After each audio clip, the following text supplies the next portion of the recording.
Good afternoon, Arsenal fans. How we doing today? It is the Arsenal Tailgate. We are live. I've got Souls from what's the YouTube? Gooner Souls. No, Yes. YouTube channel. Is it Let's Debate Footy? No, that's the Twitter handle. It's Gooner Souls pretty much on everything. That's what. Yeah. So okay. All right. I knew it was one of the two. So down below is Glenn in New York. Hello, Um, everybody. Hello. And Ryan from the ARSE Bros will be joining us here very shortly. So let's get into it, man. I don't, as I was starting to say to you off the air, I don't really have much on this game to dissect or predict or anything like that. I got to be honest, man. I feel pretty good about things. 3 away goals for us. Yeah, it's going to be pretty tough. I would think for Olympiacos to come in here and score 3. So definitely. But what I was saying to Tanner just before we came on live, I was speaking to a few Olympiacos fans last night on someone's channel, and they were saying that there's Greek outlets saying that Pedro Martins is going to go with the 5-back or the 3-back. That it's similar to what Arteta did when he first came in. The way we won the FA Cup, that's the style that they're looking to implement. They have got Valbuena, who's seemingly injured, and there's a few other key players for them that seem to have gotten injured within the week leading up to the game. But one thing that I do think is going to happen, they're going to get an early goal, in my opinion. I just think because what they're going to do is, because they need a goal, they need 3, but because they need to get a goal, they're going to come at us with everything they have. They're going to completely go all out. That can lead to one of 2 things: us getting the early goal, or them just getting that early goal to settle things and kind of give themselves a bit of belief. Now, the way that I expect Arteta to come into this game is the way we set up kind of against City in the FA Cup and when we played United at Old Trafford, where we kind of were solid at the back. We absorbed a lot of pressure just to begin with. And actually similar to what we did in North London Derby as well, where at the beginning of the game, we just held possession. We bided our chances, should we say, and we looked for the opportunities to attack rather than kind of just going for a goal. That's the way I see us coming. And I don't know why. Something tells me they're getting an early goal. Okay.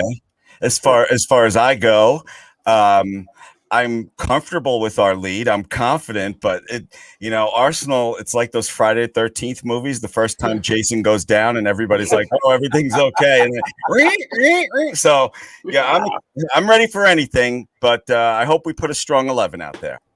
And I'd like to see Martinelli start today. We'll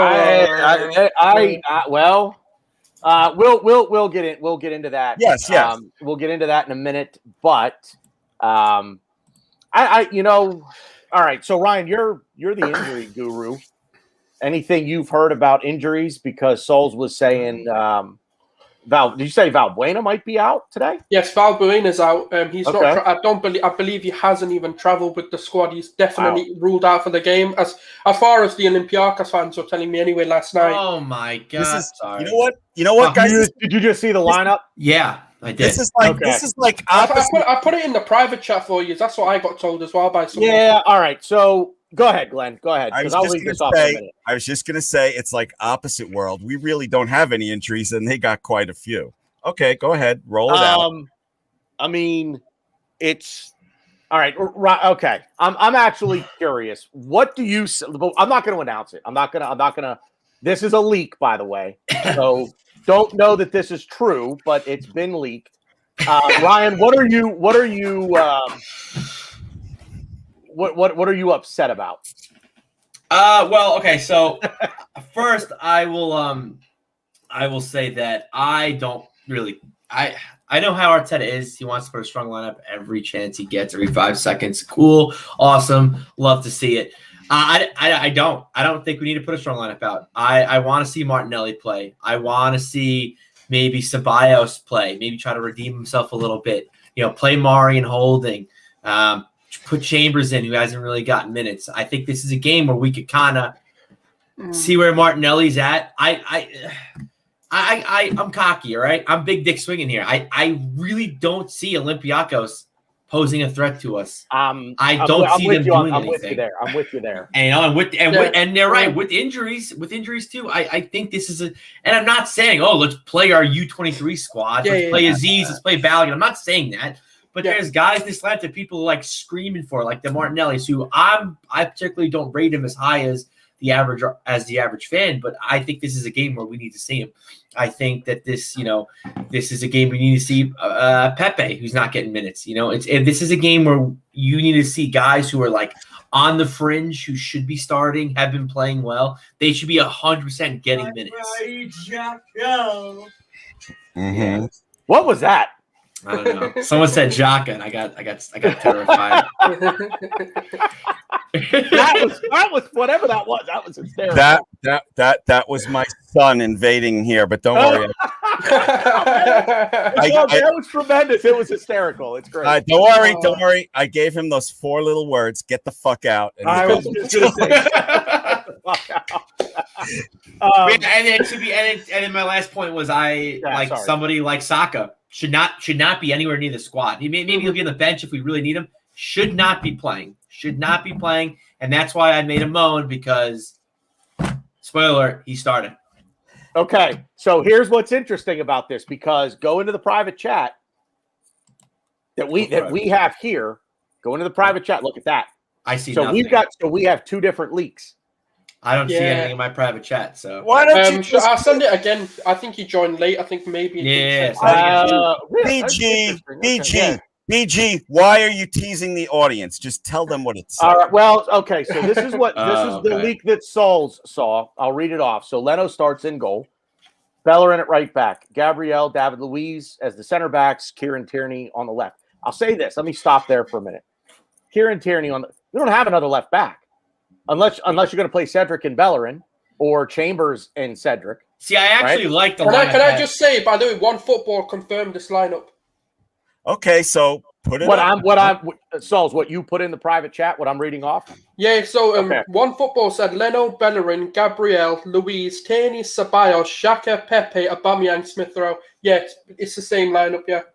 Okay. See, I like that lineup. The lineup I have is on the UEFA site. So it's announced on the UEFA site. Oh wow, yes, it is. Holy cow! So I see Ceballos, wow, Xhaka. okay. I see Ceballos, Xhaka, and El Neni. Does this look like a 4-3-3 to you guys? Yes, yeah, 100%. Which is what he's wanted to do for a very long time. But the way we ended against the scum, El Neni was the 10, baby. So I'm not upset about that at all. I know Glenn might have a child, but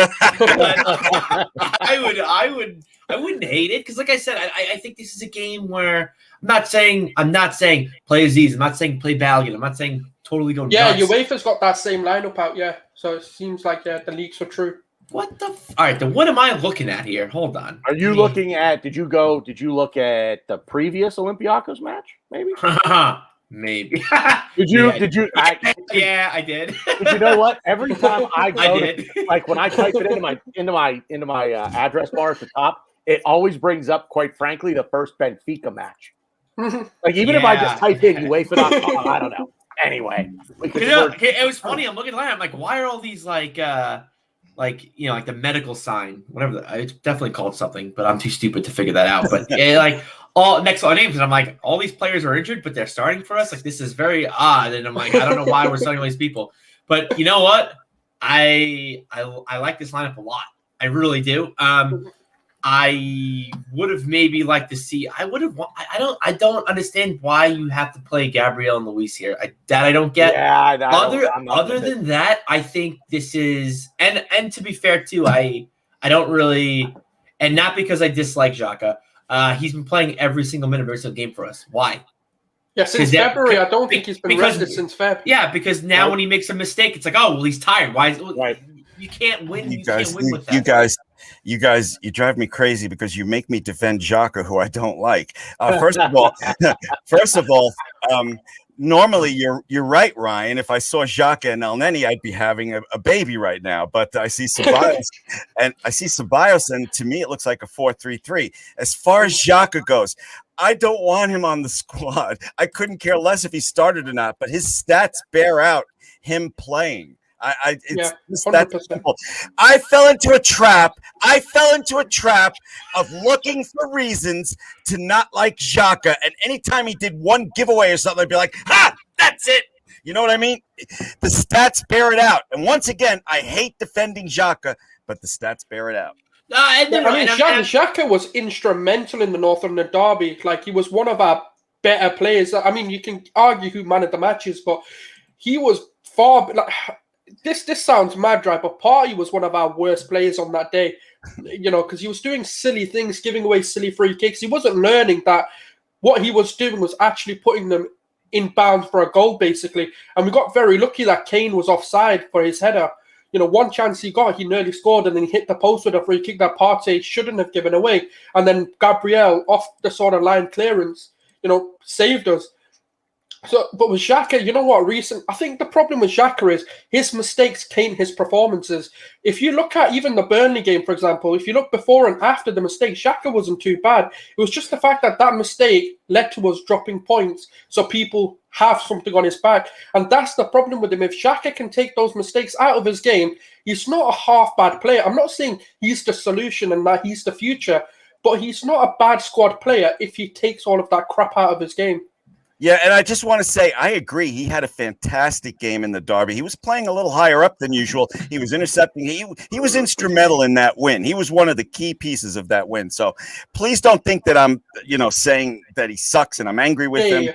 I credit where it's due. Yeah. No, and again, I am also not saying he shouldn't be playing because he's bad. He has been playing well. I'm saying he should not be playing because he always has he has that mistake in him. And B, it's like, why, how do I explain this? Why try to bring that mistake out of him by playing him and playing him and playing him? We don't need him. We do not need him.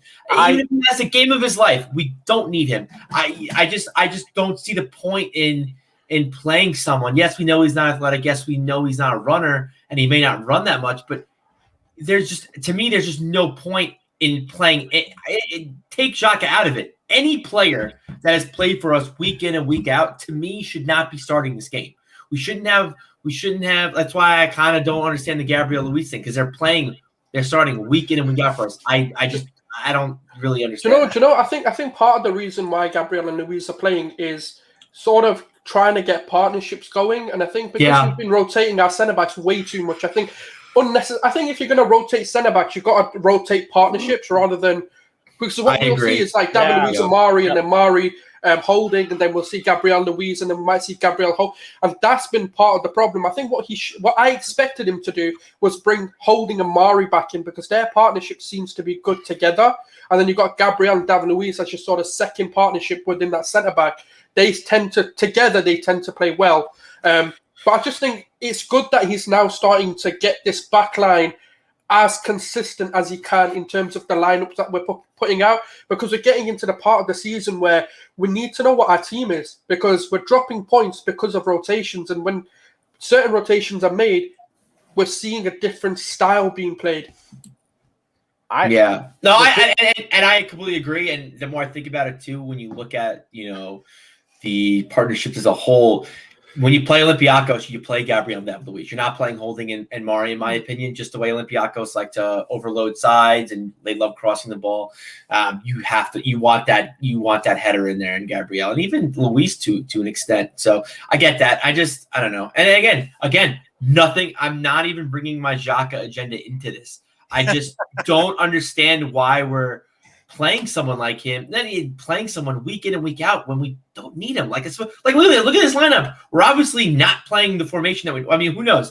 Dude, if Elneny's a 10, I'll fucking have it already. Do you know what I think he's doing? I think Xhaka and Elneny are going to be holding. Ceballos is going to come into a 10. Yep. Like he's normally he tried to do that last season, but obviously because of the formation we played, it never really worked out.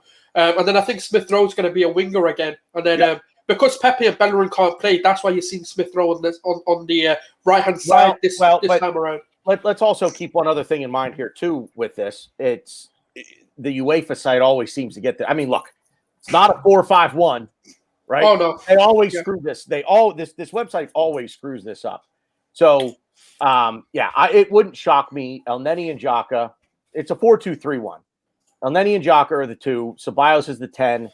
But I wouldn't. But it would not shock me if Smith Rowe and Pepe flip flop. If Pepe goes to the right, Smith Rowe goes to the left. Yeah. Do you know that for a fact, Tanner, that that's what they're doing? No, I don't. It's pure speculation on because my part. no. To be fair, El Neni was playing I heard somewhere that El Neni was playing the 10 at the end of the game. Not saying he's definitely playing the 10 here. It could be a million things. I personally don't like Ceballos in the 10, but I don't. You know what? When we got him 2 years ago, I actually kind of thought, and this goes back to his first home game against Burnley, the Danny Ceballos, coming out party. He played not quite as a 10 in that match, but he was the attacking midfielder. He was the guy that was trying to be the creative midfielder, and I mean, he had one good game, and he's had moments of brilliance here and there in that same role. But El Neni, I can't imagine El Neni's the team. I just don't. I just don't see that at all. I would like to see a good old fashioned 4-3-3, but I honestly wouldn't hate that either. I don't like that for Smith Rowe, but the rest of the squad, I would really like. Glenn, I got to be honest with you. I think at this point, at least with the team as it's currently established, I think our best formation is the 4-2-3-1. Yeah, I really do. I just, you know what? I feel like we have two players in Smith Rowe and Martin Odegaard who can fit into that number 10 role, that sort of traditional number 10 role, but they float around, as Ryan has said, the pinwheel of death. So boy, the lineup came out early. Here I was gonna, No, it didn't. It always comes out. Is it? It does. I told you this. You've said that to me, but you've said that to me before. So yeah, you're welcome. But here's the thing. Okay, so with Xhaka. So let me ask this question, and Glenn, I'm going to start with you. If you take Xhaka out, who goes in his place? When you look at the lineup and you look at the subs, the only other person you can really put in there is Thomas Partey, unless you're gonna we got that's the easiest question I've been asked in weeks. I would be it would be Partey because we got 5 subs today. Let him play a half. But do you know what the problem is? Thomas Partey it looks like he's still carrying an injury.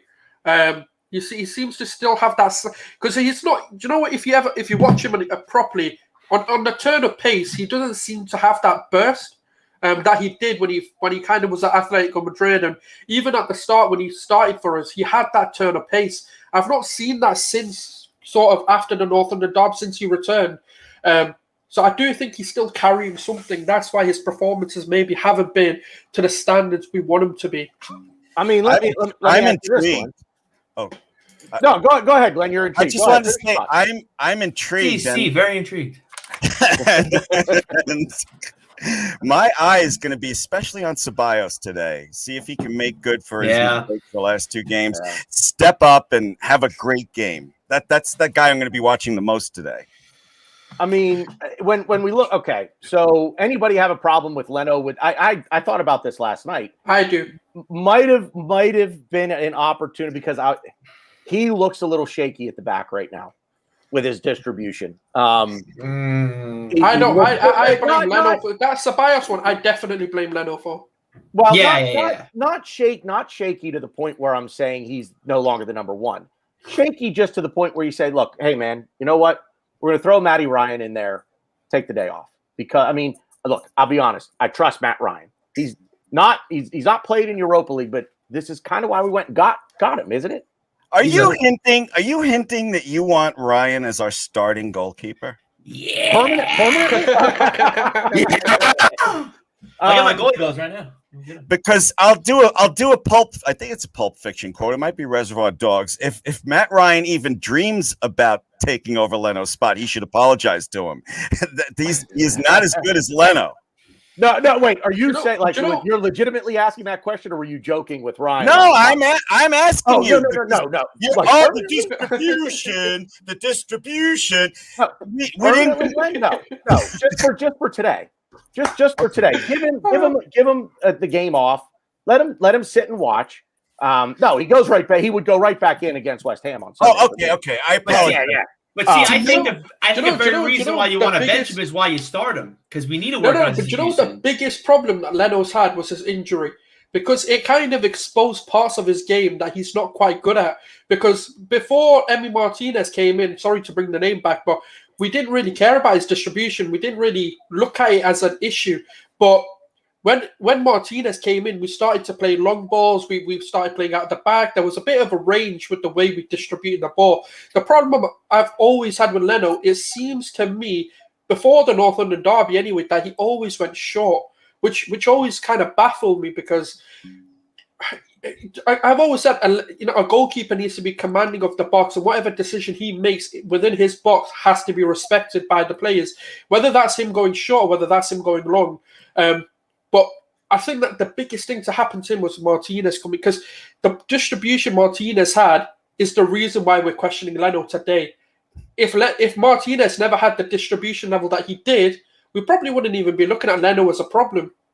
I don't know what your thoughts on that are. Or I agree, but I disagree. Glenn, go for it. I just real quick, as I always say, we have some questions at Arsenal Football Club. The goalkeeper is not one of them to me. No, I'm not. His ability to like shot stop and save goals and stuff is probably one of the best in the Premier League.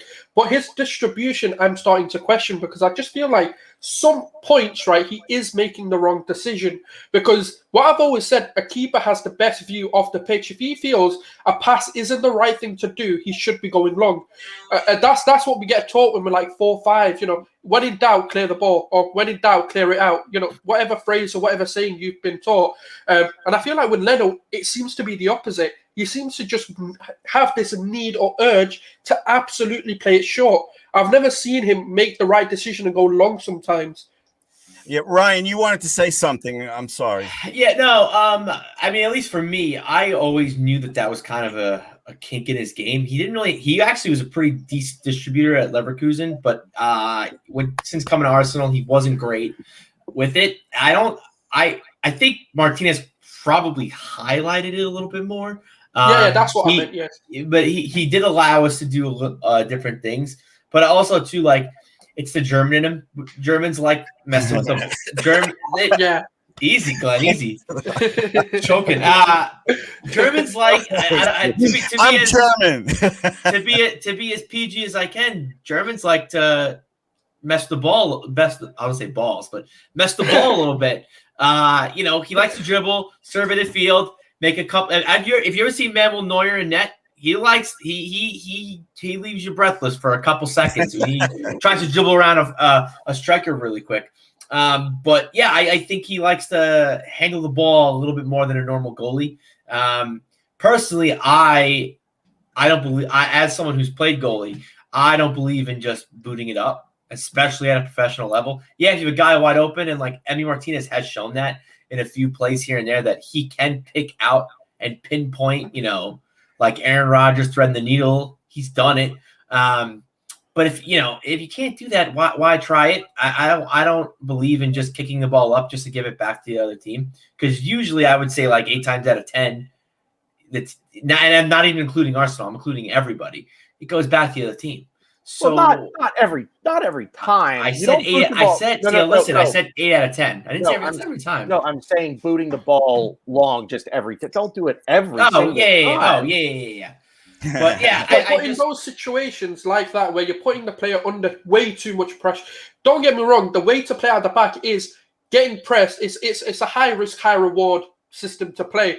But even when you look at the people who do it best, like your Bayern Munich, your Barcelonas, you'll see even they sometimes go long. Even City do it. Edison's got a few assists from going long. Yep. It's crazy. But the way that Leno sometimes plays it, I just feel like he puts the players under too much unnecessary pressure. No, I agree. I also I don't know how I feel with this whole playing on the back thing. I feel like I keep flip-flopping every day. I do like it. I think it's something Leno needs to get used to, which is probably a reason, which, again, to the opposite of what Tanner was saying, I think it's why we're playing, because we wanted, like, all right, we're going to keep, getting you used to playing on the back, doing all these things. But quickly, I'm going to backtrack a little bit and answer Tanner's question. Who would I replace for Xhaka? I would keep Ceballos and El Nene as the 2. I would take Xhaka out, and this is going to be hot take central over here, but I'm putting in Reece Nelson. I'm going to put in Reece Nelson. I'm going to play ESR in the 10, and then you have Pepe on the left, Reece Nelson on the right. That's what I would do. Yeah. Personally, I'd probably or maybe even Martinelli, but I think Martinelli is either going to go left or center, which I think that's going to happen. I fully expect Martinelli to play today. I expect Martinelli to come on for Aubameyang in a like-for-like substitution. No, you're right, Ryan, because Arteta's actually come out in some of the smaller press conferences and actually kind of spoke about the whole situation. He said, look, I'm training him to become a striker. I've always seen him as a central player. And the problem that he said that the problem with Martinelli is he can't come into the team because Lacazette and Aubameyang have been doing what they needed to do within the system. And I think one of the problems with Martinelli is I've always said he's not tactically disciplined. And what I mean by that is, the way that we press the ball, we need the structure to stay the way it is, but the right player to press on the right opposition. Martinelli's like a headless chicken or an angry bulldog. He just loves to press whoever he can.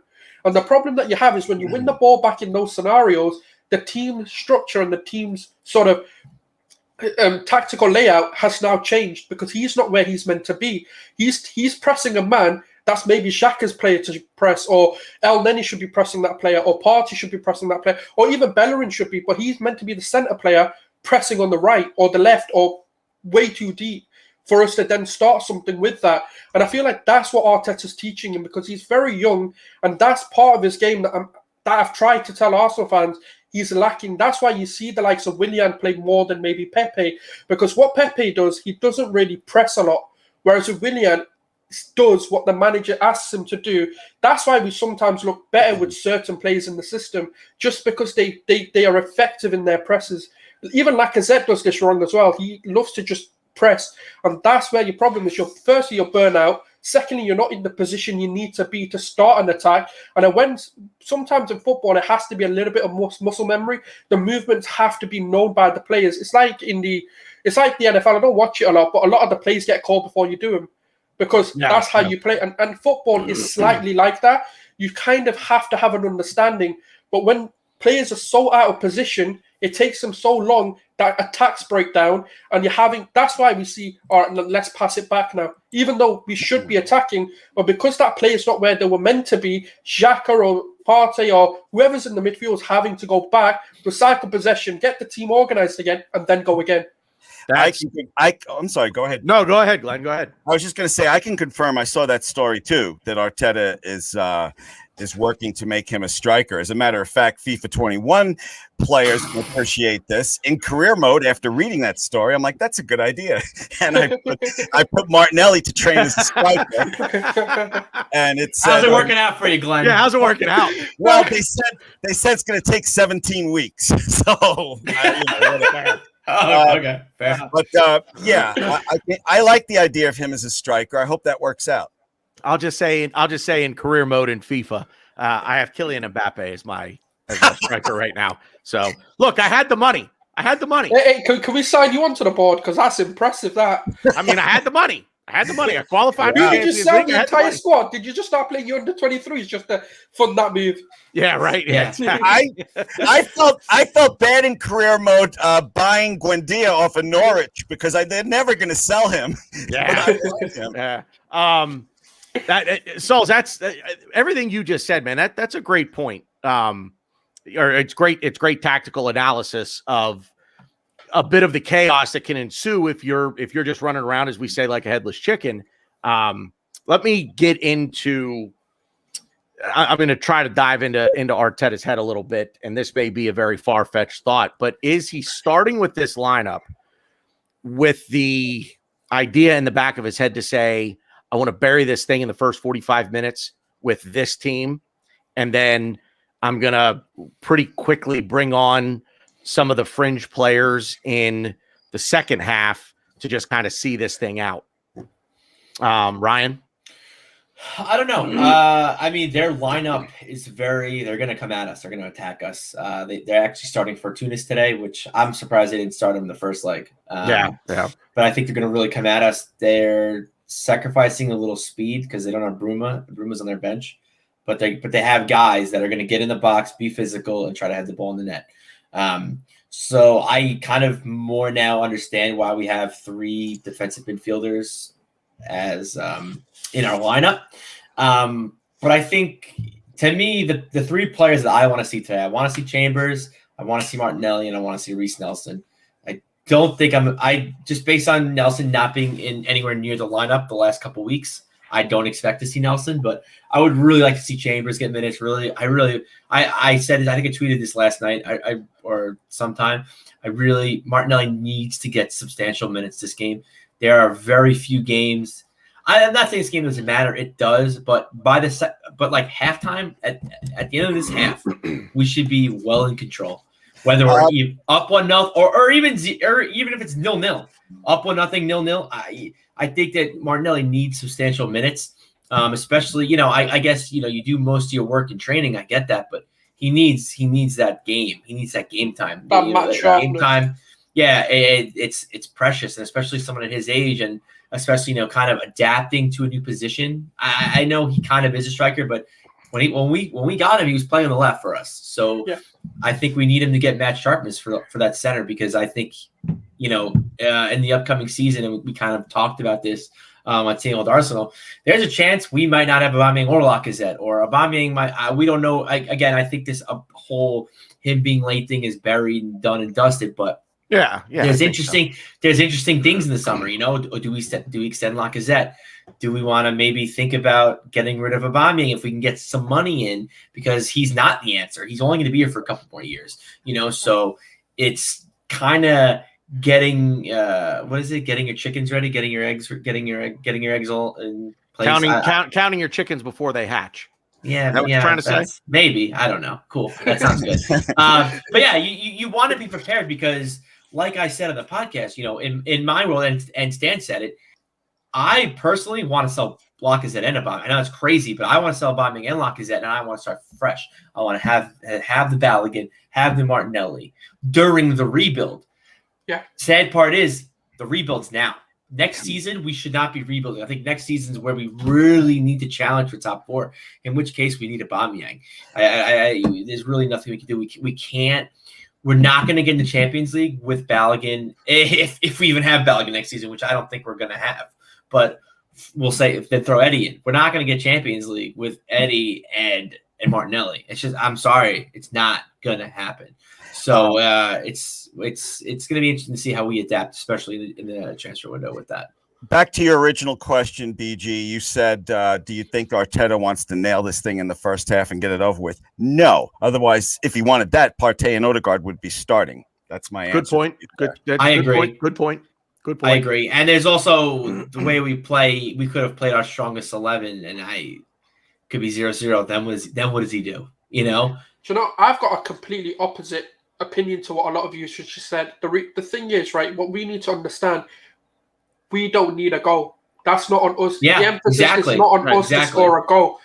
Our thing is, we need to keep it tight. We need to keep it solid for at least, up until a point where we can then bring on the players just to push them back. What's going to happen, right, in this game, you can see the way they've set up. They're looking to kind of, with Villa coming back into midfielder, he's sort of like a part, not as good as Partey, but he's one of those destructive players. He's a ball-winning midfielder. Now, what you need to do when you've got so many defensive players that are looking to absorb pressure and attack you straight away is have players with a lot of energy. El Neni's going to give you 110%. Xhaka will give you 110%. Ceballos, again, will give you 110%. Smith Rowe will do the same. Now, what I think he's done is he's got a very high pressing. He's going to press from the front. And I think because Aubameyang and Pepe are just one of those elements of surprises, you don't know what you're going to get with them. They could come in and Aubameyang can bag a hat-trick. no problem. Regardless of form, he can come in, be clinical, and be the Aubameyang we know. Pepe can do the same. You can see against Wolves, nutmeg new players and scored out of nothing. That's what we needed. We just needed 2 of them at the beginning. El Neni, Xhaka, and Ceballos are going to give us that defensive work rate that we need in a game like this. Because what you need to do is stop their attacks at the first point. Do not let it get to the back line. That is how Arteta set this team up. And then when you got Smith Rowe, he's going to give you energy at the front. And that is why we've set up this way. Not because we need to get a goal, not because we want to bury the game in the first half. We want to keep it tight. We want to keep it solid. And then what can happen is when the game gets later on, he's going to switch it. He's going to say, right, I've let you attack us. Now we're going to switch you. Because what's going to happen is they're going to get very comfortable keeping that possession and attacking us, that he's not going to realise that when it comes the other way, when he brings on a Martinelli, when he brings on an Odegaard, when he brings on a Partey, or whoever else he brings on, the momentum will shift. And that's how I think he was going to play. Because I know Pedro Martin's going to come try and get an early goal because he needs 3. So if you don't get an early goal, you're killing the tie. If they don't score within the first half, that tie is dead and buried. And I think that's what Arteta's realised. And this is why I've started to not question him and I've started to look at the lineup and kind of predict the way he wants to play. And looking at that, Partey needs a rest. I don't think Partey is just, he's seemingly, not to knock on him, but I just feel like he's a little bit, there's something still wrong with him. There's just part of his game that I see where I'm like, yeah, he doesn't seem fully up for it. Every injury he's had has been it's been like a nagging muscular injury that just it's either you've got to take months off and just let it heal, or you've got to try to play through it and hopefully it gets back to normal. I think it's a combination of that and I don't think he's match fit either. I think he needs more match fitness. I think it's both. I think it's both tied together. Glenn, go ahead. I was just going to say, before the last game, he did an interview where he said, "You haven't seen the best of me yet. I'm coming. So I don't think this is speculation." So you say to your wife, Glenn? You haven't seen the best of me. I'm coming. Damn. Hey, Glenn, sometimes you're the dog. Sometimes you're the hydrant. Most of the time, Ryan's the hydrant. But today he's going to be the dog. So. I've been married 20 years. I'm a neutered dog. yeah, right. No, so what was I gonna say? I completely agree. I think that we're set up to defend and we don't need to score. I agree, but I also think too in the back of my head, you got to think of Aubameyang scoring. Especially, I do not want to harp on the situation in the North London Derby. I don't want to harp on him being late and him being benched. I'm not here to talk about that, but given everything that's happened, he's got to score, right? He has to score. And I think Arteta knows that too. I think Arteta in the back of his head's like, I can put out fucking 9 center backs. I put Aubameyang up there, he's gonna score. He has to. It's just he's gonna want to prove a point. Arteta He's gonna get his chances, Ryan. He's gonna. No, I know. That's what I'm saying. And I said this. Arteta was big dick swinging on Sunday. Today, Thursday's Aubameyang's chance. Let's see that. The biggest thing about that one as well is how the players were united with the manager and not the player. That just goes to show how much respect he commands in that dressing room. Because a player like Aubameyang being dropped in a North London derby, I would have thought 1 or 2 players would have come out and said, "Yeah, I don't agree with the manager," but no one. They were all in United, and they were like, "Yeah, we agree with what the manager's done." Yeah. I don't think any good could come from a player defending what Aubameyang did. So you know our players are stupid enough to say. Yeah, you're right. You're absolutely right. Real quick, so from the today's program notes, Charles Watts just tweeted this out. Aubameyang, quote, "On my own situation, I've spoken with the boss, and it's all done now. We move on. I'm focused on the next game, and it's a big one for us." End quote. So I would say that he's smiling and training. There's just nothing to indicate that he's upset or he knows he done wrong. Yeah, in the moment you're going to be pissed off because it's a North London derby, biggest game of the year. This is the one where every player's up for it, every fan is up for it. It's not what it means in terms of the league or anything, but it's just what it means to us as a fan and us as a club. So he's going to be pissed off, but it was always going to be dead and buried the minute the game ended. Well, He had additional weight on his shoulder because he's the captain. You have to be on time. It's funny because with Arsenal fans, you can argue whether the sky is blue, but it seems like everybody wants Tierney to be captain. That's the one thing every Arsenal fan agrees on. Yeah, it's either Tierney or Granit Xhaka. Oh, come on! Are we really gonna have this? Why would you say that? Why would you say that? Because I wanted. Listen, pull your beard. I wanted the reaction, and I got it. You're so gullible. You're so gullible. I knew you would react. Yeah. What do you mean? What do you mean? Yeah, I'm gonna react. I'm a fucking Arsenal fan. If you wouldn't have reacted, it wouldn't have been funny, and I would probably not do it again. But now because you reacted, I'm going to do it again. I'm sorry, and I'm going to say this, and people can yell me all you want, say all you want. If you want Xhaka, anybody out there, any Arsenal fans, if you're listening and you want Xhaka as our captain, leave. I don't want you. You're not a fan of this club. Get out. Easy there, Cowboys. No, I'm not easy there. Okay, fine. Throw the armband, and you want him back as a captain. He throws the shirt. Cool. You're an Arsenal fan. I'm not. We're not going to go down this road. We're not. You and I 110% don't agree with that. Because you don't put this in context when you say it. All right. PG. He didn't just all of a sudden at the end of a game rip the armband and shirt off for no good reason. I don't care what the fans are yelling at him. That's the problem. They were booing him. Ryan, you do need to take it into both considerations. You got to put the context in it. Anyway. Wait, the context of him being there is no context. He was being booed. BG, you do not get to move on because you're the button pusher. You lit the fire and then said, "Hey, where's all this smoke coming from?"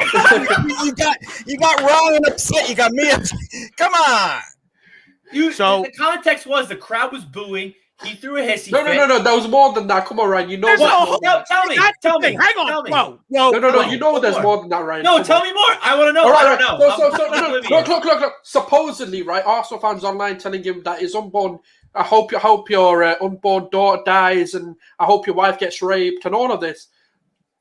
That was after the game. No, it was before the game. Ryan, this started 2 years ago with him. Doesn't matter. I don't agree. It does matter. It does matter. Ryan, no. Come on. Ryan, you want to be a dad. You want to be a dad. What would you do if somebody said that about your unborn child? I don't agree with anything I don't agree with anything.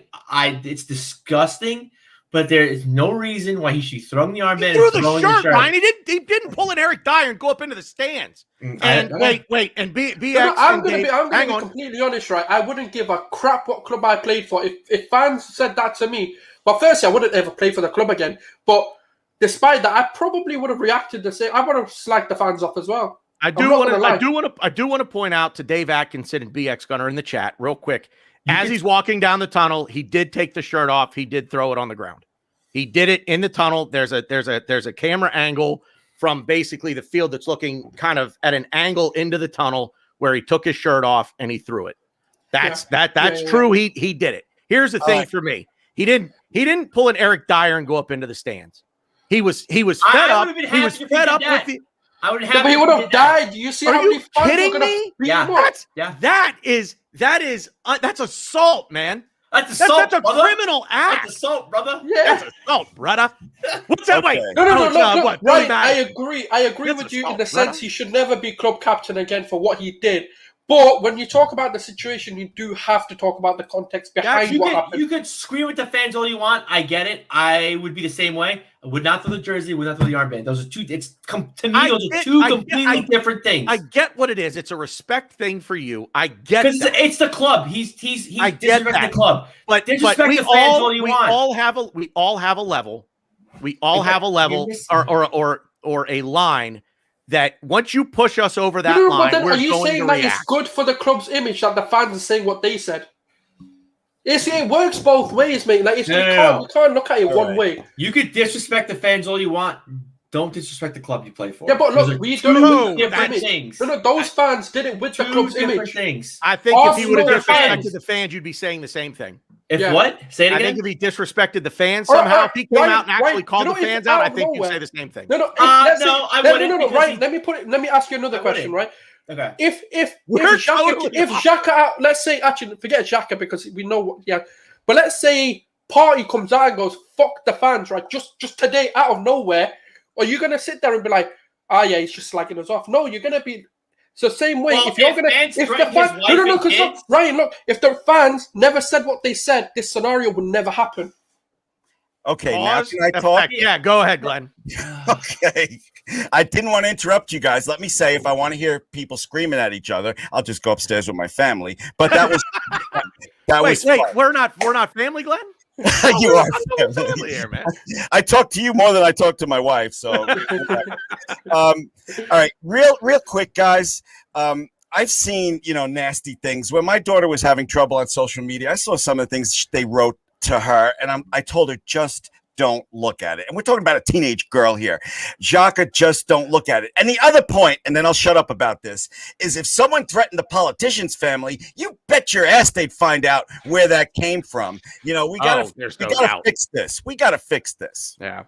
That's a podcast for a the only thing I will say, I'm done with this. The only thing I will say is I want you guys we can do this off air privately. You guys can message me. I want to know where you guys saw that he was being threatened before the game, because I heard everything happened after the game. Fans booed him, and then that's when he threw a hissy fit. So if you guys heard, you're gonna have to go before the game. You tell me. You've got to go back to Unai Emery's first season in charge because that's when it started. And to be fair, people are talking shit about him after every game. Well, and that's true. But anything. It to me, it's just. Yeah, but when your family gets involved, that's the thing, man. Like you can call him everything under the sun, but when you start threatening, his wife and his unborn, come on, man, it's there. It's not different. It's absolutely Ryan. I'm going to say this live on the air. If I were in a situation like that, I would find them. And there is no end. There is not an end to the earth that I would not go to find the person that said that. I agree with you. And then I would have my way. The fact that all Granit Xhaka did was take his shirt off and his armband and the arm. I get it. But there's levels, man. There's levels. I get it. There's levels. Weren't saying it to him on the field. The fans were just booing him. That's all they were doing. He hit a point. It's not just that. I agree that his reaction. I agree that his reaction. He shouldn't be captain. Yeah, he shouldn't be captain. Easy. But that being said, he's probably the best one that we have. No, wrong. No, I think David Luiz. Or David Luiz. But all right, moving on because we actually have a game to play today. Didn't realize we were going to get it. And Glenn, you're right. I was the butt pusher. I was the shit stirrer here. This is your fault, Tanner. Yeah. It's all your fault. It's all your fault. No, it's your fault, button pusher. You're taking lessons from my wife. My wife knows exactly what to say to get a reaction. Oh, I know what to say to get a reaction out of Ryan. Believe me. Yeah, I know I might know Ryan's buttons better than Megan does. I thought you said you know my butt better than Megan does, which maybe, who knows? There have been a few randomly drunk anyway. Megan, get the latex gloves. Yeah. Oh my God. BG, move on. Did you bleach? Did you bleach? All right. So Glenn, look at the lineup, look at the subs. I hope you guys can read the screen. I'm trying to get everything into the screen. So look at the lineup, look at the subs. Give me the 5 subs that you would utilize. Ooh, okay. I want to know who for who. See, that's a game time, Sid. That's an unfair question, BG. That is an unfair question. Let's just say here. Okay. Let me give you the situation. Everything goes to plan. We're up. Let's say we're up 2-1 at halftime. 2-1. Then I'd like to see Partey and Odegaard at least come in to get some goals. I think we're going to win 3-1. But 2-1 at halftime, I would want to get that third goal. So interesting. By the way, where's William? 2-1. I'm not going to bring on the kids and whatever. No way. There's no Willian in the squad. Yeah, I was trying to see. I was like, maybe I just realized that. They're resting for West Ham. Yeah. Ryan, get on Reddit and go find this for me. You're like the producers in my ear, and I'm telling you what to do. I'm the producer in your ear, telling you what to do. So would anybody sub Luis and Gabrielle at any point and I'm talking both, not one or the other. Is there any shout to change both for Marie and Holding? I think you can't. It depends. It depends on like the game. It depends game time. I think you should change one, but I like we said. I think it works in partnerships. I don't know. That's what I mean. That's why I said. But you can't waste 2 subs on center backs. Unless someone gets hurt, you can't do it. My biggest thing right now. I'm afraid somebody's going to get hurt. What I would like to see is Odegaard coming in at some point. I would like to see. I don't think Martinelli will play, but I would like to see him come in for Aubameyang if the game is pretty much secured. I'd like to see Chambers come into the midfield just to secure things up, maybe for a Ceballos. And then obviously, because I've already got Odegaard on, that'll be fine. And then I do reckon Lacazette probably make a feature, but he's never going to use 5 subs though. He's just not that type of manager. That was the next question I was going to ask. So maybe it's an easier question for you guys to answer. Does he use all 5 subs today? No, he's like Pep wanted 5 subs, and he's only been using 1 or 2 all season. It's such a bizarre scenario. For anybody that's going to start against West Ham, I would like to see them get a rest today. If the game score, is there's got to be something up with Willian because he's not the squad at all. The way when you said that, my instant thought was there's only 3 days till the West Ham game. He's 31 years old. He's going to start against West Ham. That's what I see. I mean, unless he's hurt. Unless he's hurt. Glenn, did you double foot tackle him? Were you that angry at him? Yeah, Glenn. What? Well, I missed that. Did you 2-foot him, Glenn? Did you tackle him? I'm looking. I don't know, man. I think Martinelli, after the comments from I almost said Aubameyang from Arteta, or what was it yesterday, about everything with Martinelli, the playing time. Arteta was like, nope, it's my fault. He's doing everything in training I'm asking him to do. It's my fault. He's taking shooting lessons. Apparently, I heard he's taking shooting lessons because they want to see him play center forward. He's taking like non-mandatory shooting lessons, like individually. So yeah, that's nice. The Tierney thing, man. I agree with Ibrahim that I wish we could give him and Xhaka, quite frankly, both a rest. Bellerin can't play on the left. And I don't know that Cedric can play on the left. So does Cedric come in for? I could be crazy. I think Chambers has played left for us. Like, has he? I thought he only played right once or for like a half. I think so. It'll be Cedric coming on for Tierney, if anything. Yeah. Yeah. I mean, man, I look at this and the thing that worries me is just a little bit of fatigue setting in on Granit Xhaka, although this dude's a $6 million man at this point because he's playing every minute and he doesn't look tired. That's the thing. He does not look tired because he's got no legs. He's Lieutenant Dan. He doesn't move around. But that's true. But still, he doesn't. We talk about he's played every minute. He needs a rest. Blah blah blah. But he doesn't look like he needs it. Not like Thomas Partey looked at the end of the North London derby. Leno moves around more than Xhaka, to be fair. So we're not resting Leno. I just want to see more of the North London derby Xhaka. If we see more of that, I'll be happy. I think Martinelli is going to get into this game. I think the comments from Arteta kind of lead to you thinking that if we can have this thing in hand by the 60th minute, if Aubameyang bags a brace in the first half, I think you might see Martinelli come in and Arteta basically say, okay, look, I don't really have much to worry about now. Go ahead. Let's see what you got. If he comes on, I'm telling you, he's scoring. What's that? Even if Martinelli comes on at any point in this game and he gets more than 10 minutes to play, he is getting a goal. And watch, because if that happens, it's like Arsenal Twitter will explode. That was my first thought. Yep. Arsenal Twitter will West Ham, he better start. He scored a goal. He came on for just 10 minutes. He scored a goal. He better play. Arteta, do you know what you're doing? You don't know what you're doing, Arteta. Arteta out. Come on.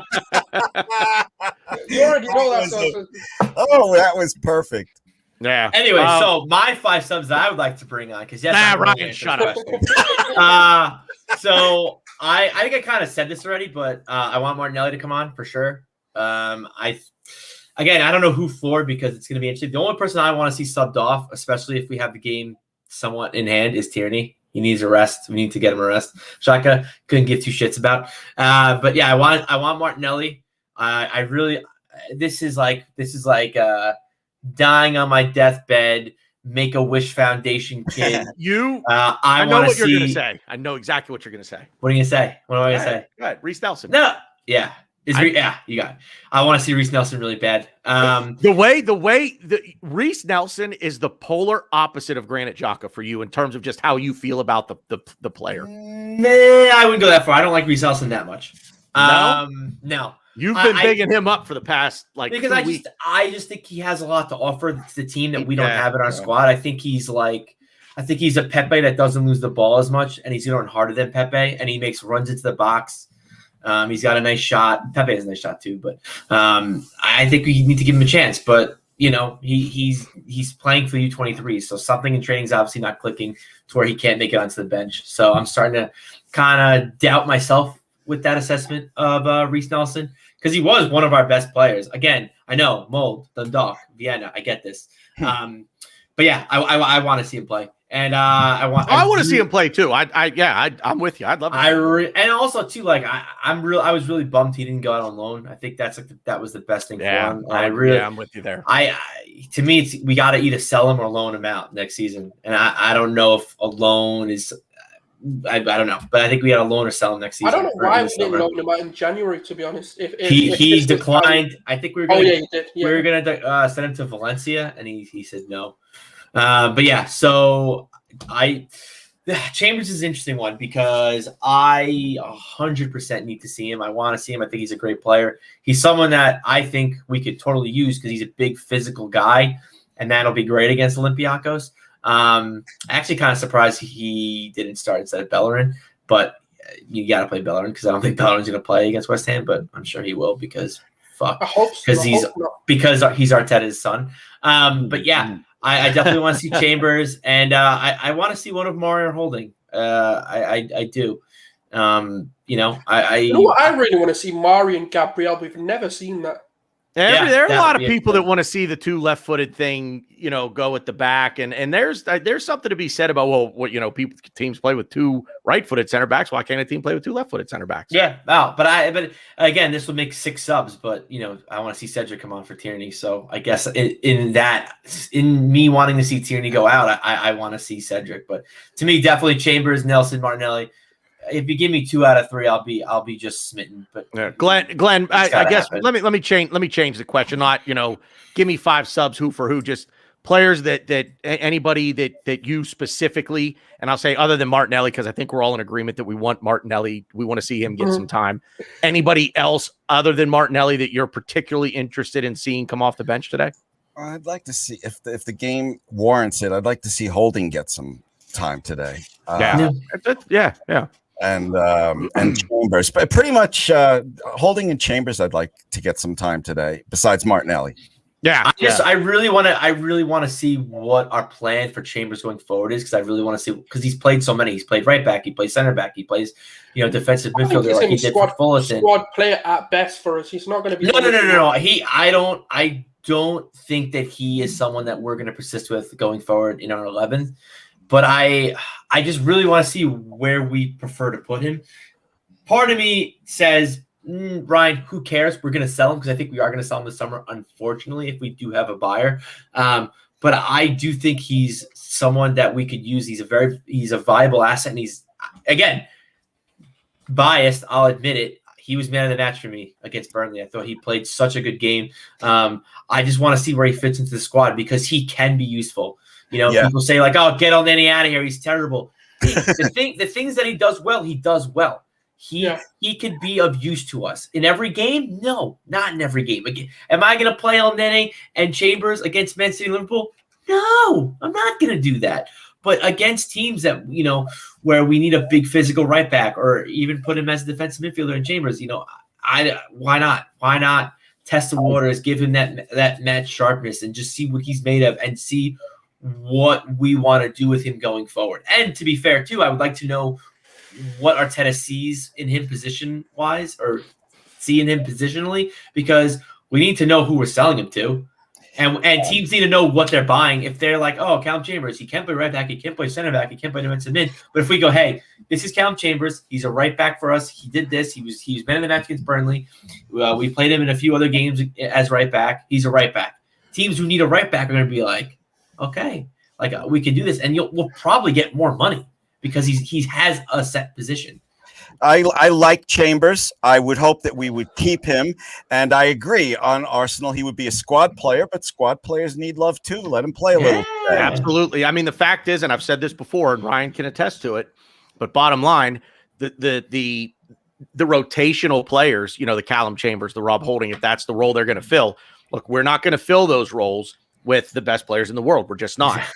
And people need to get that through their thick skulls that you're not going to go out, you're not going to buy the 25 best players in the world and bring them all here. It's just not going to happen. Even City, for all the money they spend and all the players they bring in, they don't do that. They're not out there buying the Kylian Mbappe's of the world or they haven't bought Erling Haaland yet. But you know what I mean? That's the one thing they spend a lot of money, but they identify players that are going to fit into their system very, very well. And the biggest thing in having a squad player is having a player who, we know, like, obviously he's not good enough, but between the 11, but a player that's been through the academy and like kind of been through the ranks, which I know we bought Chambers from Southampton kind of late, but he's kind of been with us for a while. What, 5 years? Yeah, 4 so years, I think 5 years. And that's what you want to do. You want your academy, not if you have a Saka in your academy, then hell yeah, let's choo-choo, let's ride this train. But you really want your academy to be your depth. You want your Willits, your Reece Nelsons to be depth. Or you have an Elneny who's just happy to be here, and he's no, and I don't mean that in a mean. No. Go. I'm trying to mean that in a nice way, but he's came out in interviews, and I can't hate him. I love him. No. I'm gonna be. How can you hate him? I'm gonna be. No, I know that. You hate Elneny. He's so Forrest Gumpy. I don't care. Wow. I don't care what anyone says. When he leaves, I'm going to be upset. Like people are like, I'll get him out of here. We gotta sell him. As long as he goes to a club outside of England, I'm going to follow what that club is doing. And honestly, because of him. That's how I feel about Mohamed Elneny. I'm gonna buy his kit. Next time he goes to. I'm gonna buy his kit. Yep. Well, you know what? We'll order it together. I'll get it off. We'll get it off of www.felloffthebackofachinese-truck.com. How about that? No, I'll get a legit one, man. For him, I'll get a legit one. But he's another type of player where he didn't come through the academy, but he just loves to be here. He knows he's not the best player, and he's on Ruffles chips and pretzel sticks for wages. Right. Yeah. Give me a house in London, give me a car, and that's and he's like, and give me a livable wage, and I'm good. We're at an hour here, fellas. Let's wrap this up. Sauls, give me. I want to get your opinion. Just one player other than Martinelli that you're particularly interested in seeing get subbed on today. Oh, I really want to see Reece Nelson play. That'd be the other ones I've seen play enough. Yeah.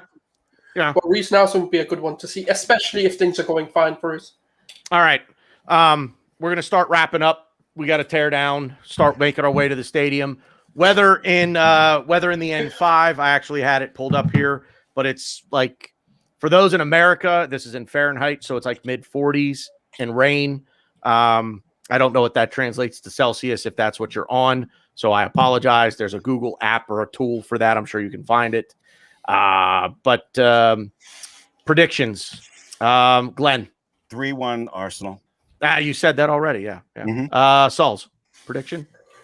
Ooh, I reckon it's going to be 3-2 to Arsenal. Wow, you really think they're going to get 2 goals today? Huh? I just think they're going to be on it, and I think it's all up because the thing is, when I'm not as optimistic, we actually do quite well. So that's why I've made it tighter. Reverse psychology. I like it. Yeah. I do that myself sometimes. I got to lie to you. Ryan, hang on, Ryan, real quick. The assembled. This is the confirmed side. Yes. And Eddie Nketiah is on the bench. Basically, what I'm saying is 3-2 translates to us beating them like 10-2. I'm all for it. So, Ryan, sorry, go ahead. So everyone knows I got to be different. Just give me two fucking numbers. I'm gonna let me talk. I was gonna say 3-1. Then I was like, oh, you know what? I like 3-2. And he said 3-2. I'm gonna say. Don't say 3-3. No. I'm gonna say 2-0 to the Arsenal. I don't know. I really don't want to say this, Sauls, because boy, now that you kind of brought up the reverse psychology thing, it's like, boy, do I want to say this? I don't know. I just 3-1 Olympiacos. I feel confident. I actually really feel confident. I don't know that it's going to be a big scoreline. I'm going to go, Ryan, what'd you say? 2-0. You know what? I hate to say, I'm going to agree with you, but that's, God damn it. Why? This is why I got to go last. I don't like to agree with you. No, I'm going to, why? There's I'm money on it. It's not like we're splitting the pot. BX, it's on, Ryan, this is why you asked me about Paramount Plus, isn't it? Maybe. I don't remember. You asked me about, because I have it's on Paramount Plus, but you can also get it, BX, through if you download the CBS Sports app to your smart TV, whatever you have. It's on there somehow, but you do have to pay for it. It's not broadcast for free. Yeah, for the UK viewers, it's on BT Sport, ESPN, and BT Ultimate. So whatever you want to watch it on. Yeah, Mike from the Gooners Pod. What's up, man? I'll see you in about 2 hours. And he's got everything in there for you. So, all right, guys, that is it for us. We're going to get out of here. Be back here straight away after kickoff. Glenn, Ryan, Dan Potts will be joining us as well from same old Arsenal. You mean after the final whistle? After what I say? After the kickoff. Oh, yeah. Whew, boy, yes. After final whistle. We will not be broadcasting during the game. I'll be watching it. But we'll all be here for Arsenal Aftermath about 10 to 15 minutes. That's my wife. Imperial March. Mike from the Gooners Pod will be joining us as well. That is it for us. As always, up the Arsenal.